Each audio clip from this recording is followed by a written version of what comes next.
বেরে স্বাগত জানাই আঙ্গুর টিভির ফেসবুক লাইভে।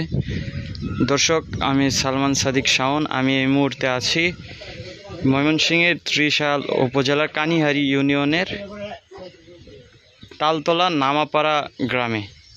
দর্শক, আসলে এখানে আপনাদেরকে দেখানোর চেষ্টা করতেছি একটা রাস্তা, যে রাস্তায় হাঁটু সমান মানে কাদা। এই রাস্তাটাই আপনাদেরকে দেখানোর চেষ্টা করতেছি। এই যে এই গাড়িটা, লরি গাড়িটা কালকে এই রাস্তায়, কালকে বিকাল থেকে এই জায়গায় আর কি আটকে পড়ে আছে। এইটাই আপনাদেরকে দেখানোর চেষ্টা করতেছি। আসলে এই রাস্তার যে অবস্থাটা, এটাই আপনাদেরকে দেখানোর চেষ্টা করতেছি।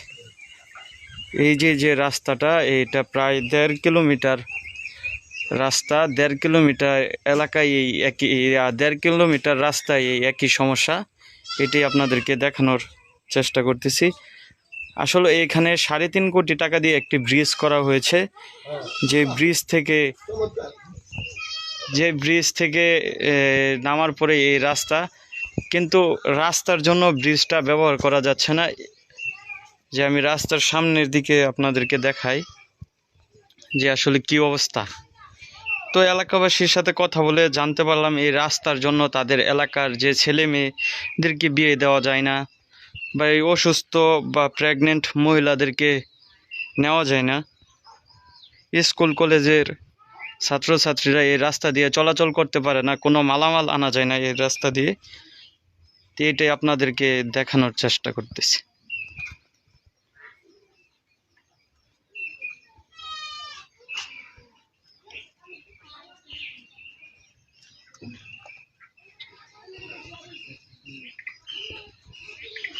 তো আমরা এলাকাবাসীর সাথে একটু কথা বলি এই রাস্তার বিষয়ে, তারা কেমন সমস্যায় আছে একটু এলাকাবাসীর কাছ থেকে জানি।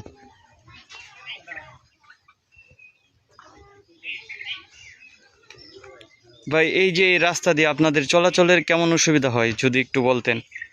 তো ভাই, আমাদের এই এলাকায় যারা প্রেগনেন্ট মহিলা আছে তাদেরকে হাসপাতালে নিতে নিতে এই রাস্তার মধ্যে শেষ, মৃত্যুবরণ করে আর কি।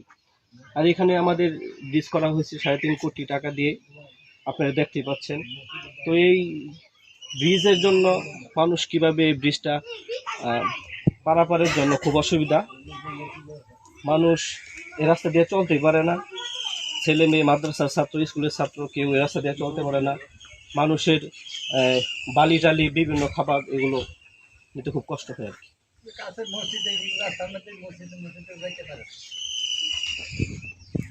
তো আসলে এলাকাবাসী এই রাস্তা নিয়ে একটা বিপাকে আছে। এটাই আপনাদেরকে দেখানোর চেষ্টা করতেছি যে এই রাস্তাটা দেখেন। আমরা আরেকজনের সাথে কথা বলি। আমরা বিশেষভাবে আয়ত্তে করছি আপনার যে আমাদের যে এলাকায় ধান হয়, বাজারে যদি ধান থাকে আমরা 1400 টাকা মন, আমাদের বেচা লাগে 1000 টাকা মন। 400 টাকা কমে সবসময় বেচা লাগে। এই যে গাছ গাছালি, যদি একটা গাছ গাছালি আমরা বিক্রি করি, তাহলে মনে করুন যদি গাছ অন্য এলাকার রাস্তা সাইডে গাছ যদি থাকে 20,000 টাকা, আমরা বেতন লাগে 10,000 টাকা। আমরা এই রাস্তার জন্য আমরা কোনো কিছু করতে পারতেছি না। না একটা বাড়ি করে কাজ করতে পারতেছি, না একটা রোগী লিয়া জরুরি মেডিকেলে যেতে পারতেছি। আমরা কিচ্ছু করতে না। বিয়ে শাদী তো কোনো প্রশ্নই আসে না। বিয়ে শাদীর কথা আমার নাম লইলে কই কি না এলাকায় বিয়ে দেওয়া যাবে না, একমাত্র এই রাস্তার কারণে। এই রাস্তা যদি আমাদের ভালো থাকতো তাহলে আমরা মোটামুটি 10 জনের সাথে ভালোভাবে চলতে পারতাম। মানে রাস্তার জন্য আমার ঘরে মানুষের মূল্যায়নই করে না। এখন আপনারা যারা দেখতেছেন লাইভটা, আপনাদের কাছে বিনীত অনুরোধ করে বলছি যে আপনারা বেশি বেশি করে শেয়ার করেন, যাতে এই আমাদের এই লাইভটা উপর পৌঁছে। আমাদের এখানে 3.5 কোটি টাকা একটা ব্রিজ করে থয়ে দিচ্ছে, কিন্তু ব্রিজে কোনো কাজে আইতেছে না। এই ব্রিজে মনে করেন খালি আমরা যা আয়া দেখি, ওই বৃষ্টি বাদলার দিন আয়া খালি একটু খারে হইতেই, কিন্তু রাস্তা দিয়ে কাদার লাগে আমরা কোনো কিছু করতে পারতেছি না। আসলে এই যে রাস্তাটাই দেখেন আপনারা সবাই রাস্তার কি অবস্থা। ভাই, আপনি মাথায় করে কেন আনতেছেন? এটা ভাই আমি মাথাত করে আনতেছি, দেন কি প্যাক্কাটা কমর হন প্যাক্কাটা, তাই জন্য মাথাত করে ধান নিয়ে আসতেছে। আপনাদের এদিকে কি গাড়ি ঘোড়া চলে না? না, গাড়িগুলো এই প্যাক্কাটার লাগে আপনার চলে না। খুবই আমাদের কষ্ট এই জায়গাটার লাগে। আমাদের নির্বাচন আসলেই হ্যাঁ। সবাই আমাদেরকে বলে রাস্তা করে দিমু, ভালো আমাদেরকে দিমু, বলে, এটা হ্যাঁ। দিমু, এটা দিমু, কিন্তু নির্বাচন শেষ হয়ে গেলে কিন্তু পরে আর কেউ দেয় নাই। দর্শক আসলে তো এই যে এক ভাই মানে রাস্তায় নামছে, কি পরিমাণ প্যাক কাদা এটাই আর কি।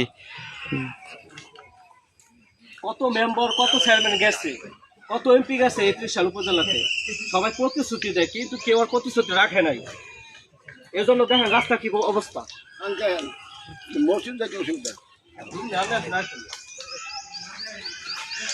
আসলে এলাকার মুরব্বীরা বলছেন এই রাস্তার জন্য তারা মসজিদেও যেতে পারে না। আমরা একজন এলাকার আর কি মুরব্বীর সাথে কথা বলি, দেখি উনি কি বলেন। চাচা, এই যে এই রাস্তার জন্য আপনাদের কি কি সমস্যা হয়? আমাদের সমস্যা হচ্ছে লোকজন চলাচল করতে পারে না, সাড়ে 3 কোটি ব্রিজ হচ্ছে, ব্রিজ আমরা যেতে পারি না, ছেলেমেয়ে লেখাপড়া করতে কলেজে যাবে না, মুসলিমের মসজিদে যাবে না, 3 নম্বর আমার এলাকা খুব অসুবিধা হচ্ছে।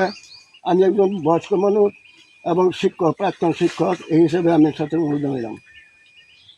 ঠিক আছে, আসলে এই যে এখানে যে এলাকাবাসীদের এই রাস্তা নিয়ে একটা বিড়ম্বনার সৃষ্টি হয়েছে। এরকম কি মনে হয় যে আমার ঘরটা করে হয়ে যায়